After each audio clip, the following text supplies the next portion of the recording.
ሰላም እግዚአብሔር ቤተሰቦች ከማህበረ ቅዱሳን ቴሌቪዥን የዕለቱን አጫጭር መረጃዎች ይዘንላችሁ ቀርበናል። በማህበረ ቅዱሳን የአዳማ ማዕከል ለተከታታይ ዓመታት ያስተማራቸውን 220 ተማሪዎችን ማስመረቁን ገለጸ።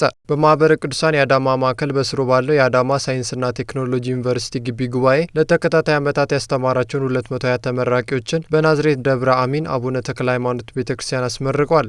መጋቤ ሐዲስ ዮሐንስ አየሎም የምስራቅ ሸዋ ሀገረ ስብከት የትምህርት ክፍል ኃላፊ ውጣ ውረድ በበዛበት ዓለም በቅድስት ቤተክርስቲያን እቅፍ ቆይቶ ለዚህ ክብር መብቃት መታደል ነው ብለዋል። ተመራቂዎች በግቢ ጉባኤ ቆይታቸው የተማሩትን የቤተክርስቲያን ስርዓትና ክርስቲያናዊ ስነ ምግባር በስራ ዓለማቸው ላይ እንዲጠቀሙ ተሳስበዋል። አያይዘውም በተመረቁበት ሙያና በማህበራዊ ሕይወታቸው ኦርቶዶክሳዊ ማንነታቸውን በተግባር በማሳየት ለሌሎች አርአያ መሆን አለባችሁ ሲሉ አስገንዝበዋል። መረጃው የአዳማ ማዕከል ሚዲያ አገልግሎት ነው። በምዕራብ ሐረርጌ ሀገረ ስብከት የ4ኛና 8ኛ ክፍል ተማሪዎች የሚኒስትሪ ፈተና ምዘና መስጠት ተጀመረ።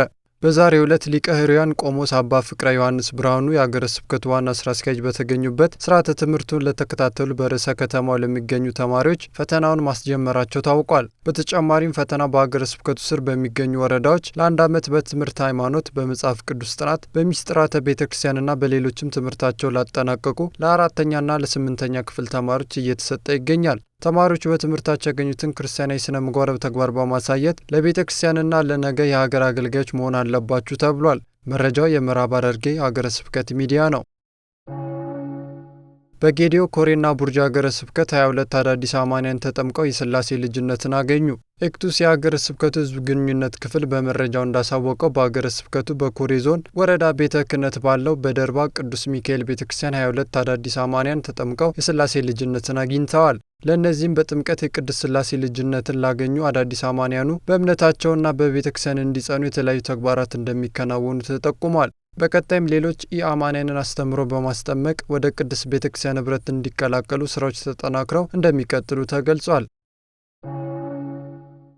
የሴት ልጅ ግርዛትንና ያለ ዕድሜ ጋብቻን ለማስወገድ የሃይማኖት መሪዎች ኃላፊነታቸውን መወጣት እንደሚጠበቅባቸው ተነገረ። በክርስቲያናዊና ልማት ተራድኦ ኮሚሽን አማካኝነት በሰሜን ሸዋ ሀገረ ስብከት ለሚገኙ ለሃይማኖት መሪዎች የሴት ልጅ ግርዛትና ያለ ዕድሜ ጋብቻን ማስወገድ ላይ ያተኮረ ስልጠና ተሰጥቷል። በሀገረ ስብከቱ የትምህርት ክፍል ኃላፊ መልአከ ሕይወት ሙልጌታ መኮንን የሴት ልጅ ግርዛትና ያለ ዕድሜ ጋብቻን ለማስወገድ ሁላችንም የሃይማኖት መሪዎች ኃላፊነታችንን መወጣት አለብን ብለዋል።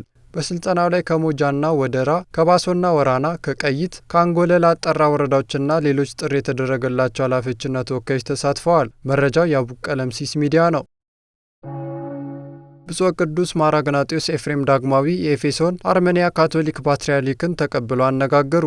ቅዱስነታቸው የሶሪያ ኦርቶዶክስ ቤተ ክርስቲያን ፓትርያርክ በአትሻኔ በሚገኘው ፓትርያርክ መኖሪያ ቤት የአርመን ካቶሊክ ፓትርያርክ የሆኑትን ብፁዕ ቅዱስ ራፋኤል ቤድሮስ 21ኛ ሚናስያን ተቀብለው ማነጋገራቸው ታውቋል።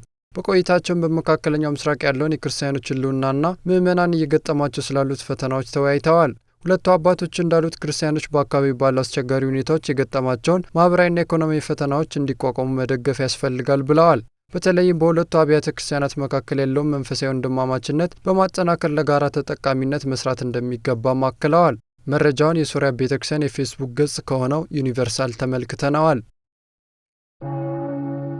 ሰላም እግዚአብሔር ከሁላችን ጋር ይሁን። የዕለቱ አጫጭር መረጃዎች የእስካሁኖቹ ነበሩ።